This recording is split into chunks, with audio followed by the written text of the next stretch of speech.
Bonjour, je suis le docteur Dessini, je suis pédopsychiatre et je vais vous parler de la jalousie de votre enfant.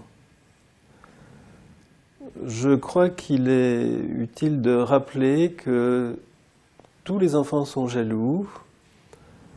Plus ils sont petits, plus ces sentiments, plus cette émotion est intense, importante, incoercible. Et que les petits sont jaloux des grands, les grands sont jaloux des petits, les garçons sont jaloux des garçons et jaloux des filles. Bref, la jalousie est un sentiment universel de l'enfance. J'ajoute, les garçons sont jaloux des pères, les filles sont jalouses des mères. Comme vous le voyez, la jalousie n'a pas de borne. Et c'est vraiment un sentiment majeur de l'enfance.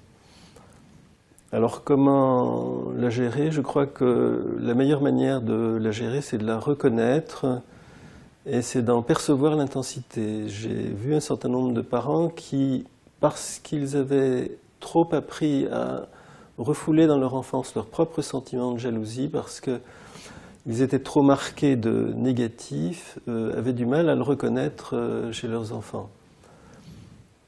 Pour ce qui est des tout-petits, je crois qu'il faut adopter une gestion pragmatique de la jalousie. Vous avez des tout-petits qui vont être dangereux pour des bébés par jalousie. Cette jalousie est normale, ce n'est pas parce que votre enfant a des penchants inquiétants qu'il va risquer de faire du mal à un bébé. C'est parce que ce nouveau venu est vraiment un intrus qui prend sa place et qui le fait souffrir de façon intense.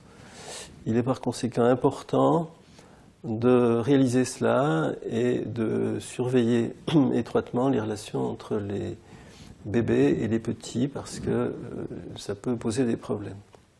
Plus grand, le risque est moins grand, même si les sentiments, les réactions peuvent être assez vives.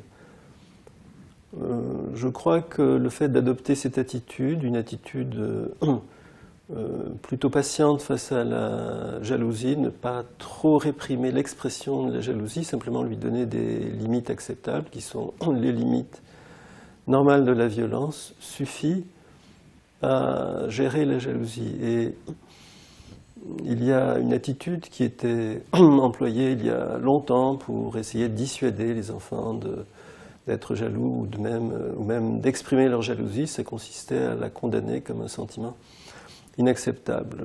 Je crois que c'est ce qu'il ne faut pas faire. Au contraire, il n'est pas utile de la nommer, il n'est pas utile de la stigmatiser. On peut la voir se développer, elle est fréquente, inévitable. La patience face à la jalousie, le fait de gérer la violence et non le sentiment, est l'attitude qui permet le mieux de traverser ce moment douloureux.